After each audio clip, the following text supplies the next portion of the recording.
He got the powerful weapon, man, mirror and assault, a man with a golden dick. It's not about talking a bit crude, but I figured I'm talking about Bond, James Bond lately. Why not? Roger Moore's second go at Bond, that being Man with a Golden Gun. Shot in 1974, after the big success of the one before, that being Live and Let Die, they decided that Roger Moore is definitely the man, with the gun that is. He decided to get his second go at the role, and I think it's pretty good. Is it as good as Live and Let Die? No, but I still think it's a good one. You've got Christopher Lee as the main villain.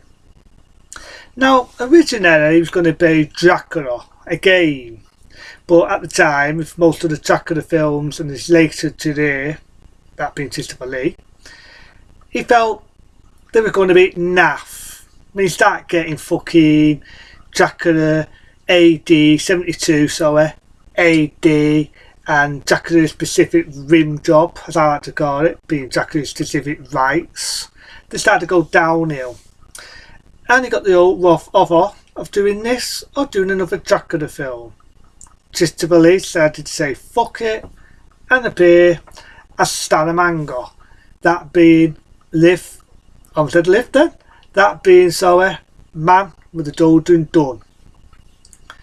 You do actually, speaking of Live and Let Die, do you get another character? I may have forgotten to say it. You get Sergeant BDW, Sergeant Pepper, that being Sheriff Pepper, who was in Live and Let Die and was also in Man with the Golden Gun. It's not a bad one, and he's just become a bit of comic relief. It's kind of the same in having to be most of the other Bond films, whether it be The Spy Who Loves Me or Moonraker. They do kind of, you know, people find him irritating. I don't mind Sheriff Pepper, JDW. He's quite funny. You do get the awesome car scene because it's turly-whirly all the way round. It's just kind of the same, you get a bit of comedy thrown in. You've ever seen this famous scene where the car jumps over a bridge and goes the other way. You do get, you know what I'm on about. I do like Roger Moore again in his one-liners, you know, have you ever heard of Evil to Evil? And so on. At the time I do felt that they did again make Roger Moore a bit of a bastard. I don't mean in real life, I mean the character of Bond, because you got one Durr in it, who is Salamander's girlfriend, being Christopher Lee. And what does he do? He slaps her in the face, gets her into an armlock and he roughs her up, and I'm thinking, what is this? Is Wanda fucking woman beater in this? I thought it was a lover, not a woman beater. And I think at the time, Roger Moore felt uncomfortable doing the scene. You know, he's only playing the part, and even he felt unfucking comfortable. You know, slapping a woman. I know it's only acting, slapping a woman and bending her arm. But in all fairness, was Sean Connery a nice guy? Look at Sean Connery, the last Bond film he did, where he wraps a fucking martini on a woman's neck, strangles her to torture her to get information. Even the scene in Diamonds Are Forever where he slaps a woman. And even in fucking Fumbles of a Love, he slaps a woman. He even used a woman as a shield in Thunderball. So Sean Connery was ordinarily a nice guy as the role of Bond I'm on about, not in real life. So it never bothered me that much. I mean, it's just acting, it was a character. It just shows that Bond has a head and he doesn't give a shit and he'll do anything to get information. But I just find it astonishing that later on the Bonder shags him, the one who he battered. You do get the Bonder in this, and compared to Solitaire, it's just come across as being a bit of an easy fucking lay. Your typical easy lay. You know what I mean? You'll say, oh, you look quite nice. Next thing you know, you probably get it in bed. Definitely an easy lay. Which is kind of typical of the 70s and how they portrayed women. But it's again about getting into predictableness, different era, different time. I also like the little guy, that being Nick Nack. You know, the little guy you may remember in Fancy the Island. He's been in that a lot of other films, and as you know, as this went on, he sadly took his own life. It's kind of sad now watching Man with a Golden Gun, because all the characters and actors are no longer with us. as you know, Roger Moore, may he rest in peace, passed away. Christopher Lee is no longer with us, and as I already just said, the actor who played Nick Nack and Francis the Iron took his own life, and he's no longer with us. So it's pretty sad really that all the actors who are in this sadly lost their lives and are no longer with us. I do also remember the iconic scene where Christopher Lee and Roger Moore have that big shootout nearly at the end. Now this is something you may or may not know. On a Christmas trailer there's a lot more of a footage of that because there was a lot more in it, so if you think it looked a bit cut, you'd probably be right, it was cut. It was trimmed down because when the dickhead who was editing the film accidentally lost some of the film on the editing floor and he fucked up. So even though you do see it on a Christmas trailer, it's not in the fucking film. That's because of a dickhead who was putting the film to death on. A little bit of information there.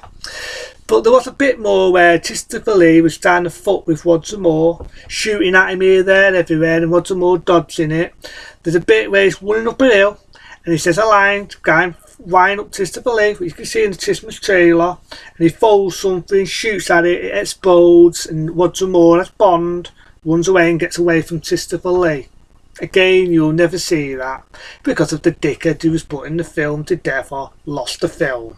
So if you always wonder why that scene looked cut, you hear a shootout and Roger Moore's running, that was the footage what was sadly we'll never see.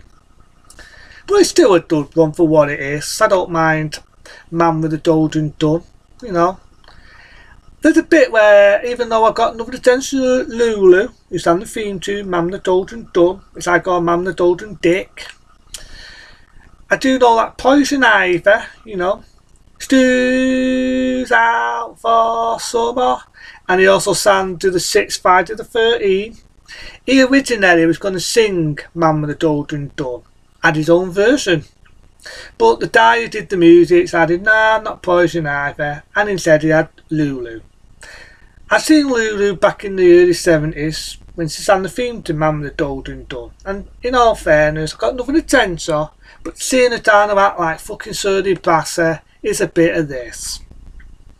I would as soon have seen Poison Ivy and heard his version of Man with the Golden Gun. I imagine it would have been a hell of a lot better, but I've got nothing against Lulu. She did what she did and she written her own lyrics. It's just my opinion, you know, everyone's got one. But again, I don't mind Man with the Golden Gun. I do like Christopher Lee as an actor, may he rest in peace. And I do like the fact that he's sort of like James Bond. He's smooth, he's deadly, and he's a man with a golden gun. He's sort of like a darker version of James Bond, even though I describe Bond as being a bastard, slapping women and all this, and let's not forget Solitaire in Live and Let Die, and Harry Condor to getting in bed. But compared to fucking Christopher Lee as the Bond, he actually kills that woman. You don't see it, but he kills her.